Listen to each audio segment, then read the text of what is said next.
It is 12:32. It is 12:32, Saturday, September 4th, and it has been a crazy 36 hours. I'm Brian Carr. This is Life versus Lymphedema, and I am back in the hospital. I had another cellulitis attack. This one was pretty nasty, not as bad as the last one, but pretty nasty nonetheless. It's mostly I'm waiting for some test results to come back to see exactly what type of infection it is. They did like this nose swab test, whatever. This one, this one's gonna be ultra personal because what I did was the second I started having attacks, I started recording. I didn't get myself in the ambulance because by then I was out of it, but I got myself having the attack before I called 911. I also recorded myself in the hospital when I first arrived here yesterday during the day. So basically, I'm going to show you some footage of the last 36 hours, and none of this is reenacted. All of it is real. All right, let's see what happens.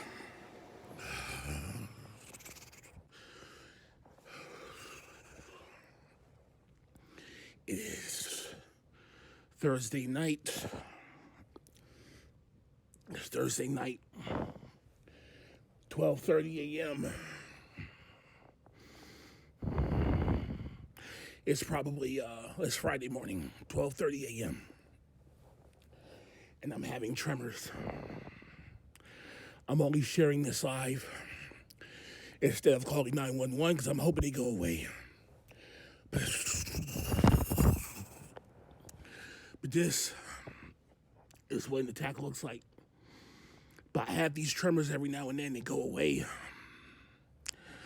Right now,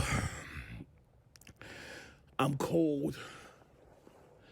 I'm wrapped up in like 4 blankets. But I'm so cold. So cold.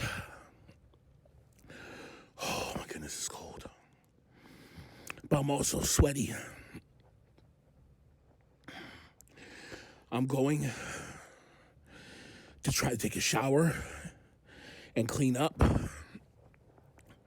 and see if that changes anything. And I'm going to try to drink some water. So, it is 1 p.m. Friday, September. It's got to be the 3rd. Maybe the 2nd? I don't know. I'm not really sure about the date. But yeah, it was, last night was a heck of a night. I documented my first tremor because I knew that I knew where it was going to lead, and I was in denial about it. But I wanted to get some footage of how I was feeling in that very first moment. I'm at a hospital not too far from my place. Looks like I'm going to be in here for a few days. Now this one, except for my fever going up to 103, and the pain spiking, this is mild compared to what I went through when I started this channel. This is a mild cellulitis infection. It does hurt. I'm so tired. I have no energy. I have no appetite. It's 12 a.m. It's officially Saturday morning. It has been exactly 24 hours since I had my first tremor, and it ended up sending me to the hospital. I've been admitted. I'm on IV. I'm not having a great go in the hospital because the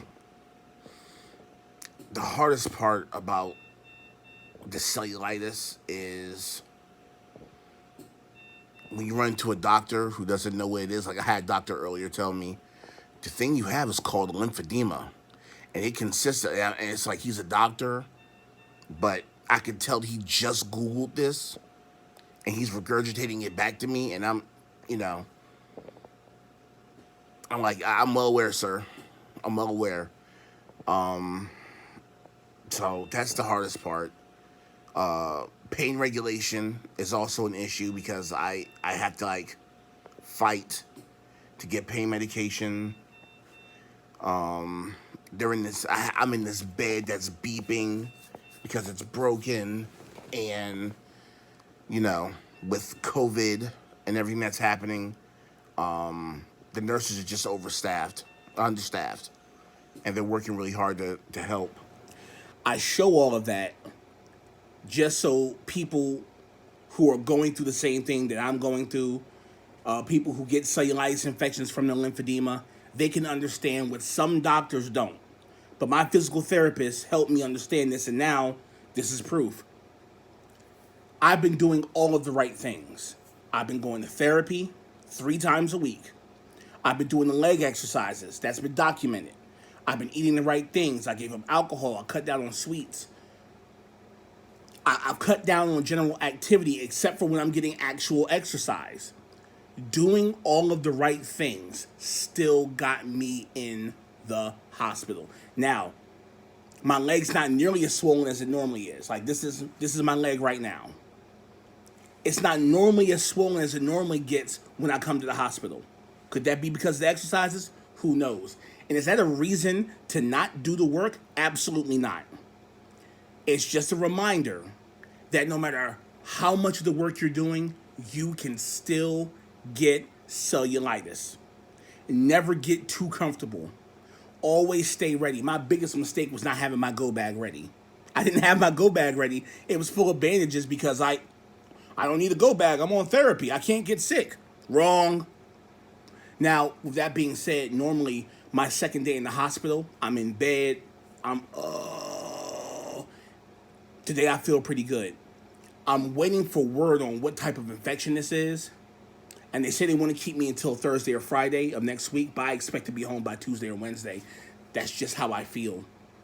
Like if he came in right now, if the doctor came in right now and said, I'm cutting you loose and I'm sending you home with take-home meds, I wouldn't be able to argue with him.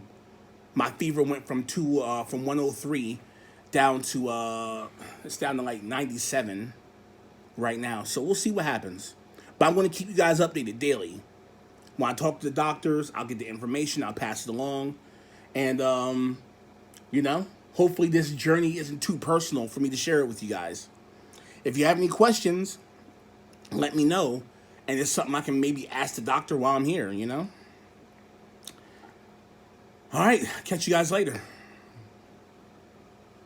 This is the Her House Podcast. That's my daddy.